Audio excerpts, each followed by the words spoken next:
मिथिला नगर छोड़ रहब कोना हम, डेग उठलो नहीं जाई गे माई, डेग उठलो नहीं जाई गे माई।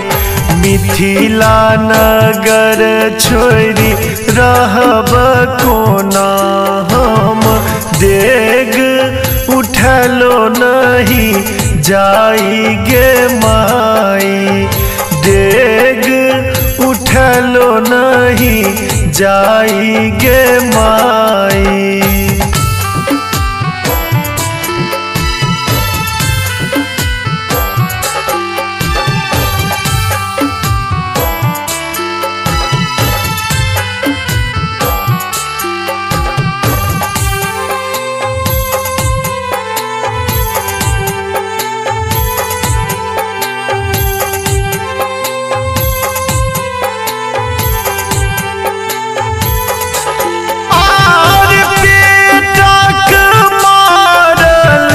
देश कोस छोड़ लो, देश कोस छोड़ लो, किया होयत एहन कमाई गे माई।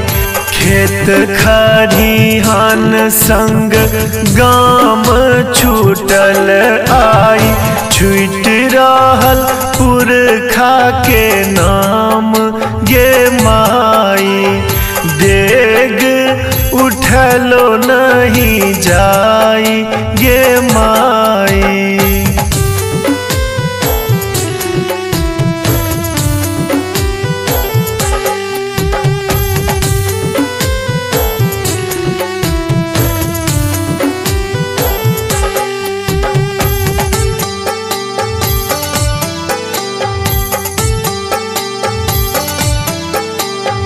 जाही आंगना में हम ठार हैब सीख लो, ठार हैब सीख लो, खसल वह अंगना दुआर गे माई।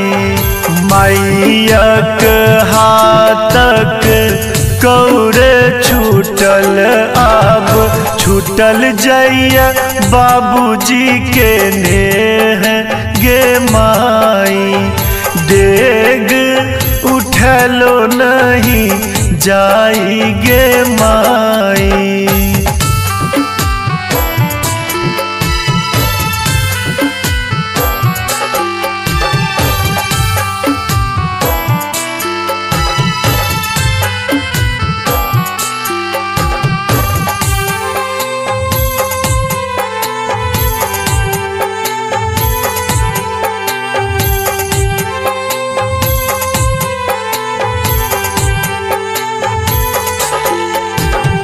बेकल हृदय मोन का चोट, मोन का चोट, कठिन अछि कर्मक बाट गे माई।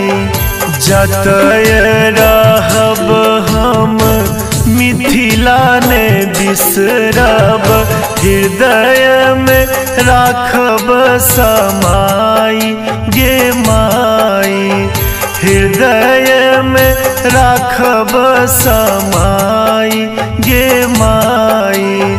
मिथिला नगर छोड़ रहब कोना हम, डेग उठलो नहीं जाई गे माई।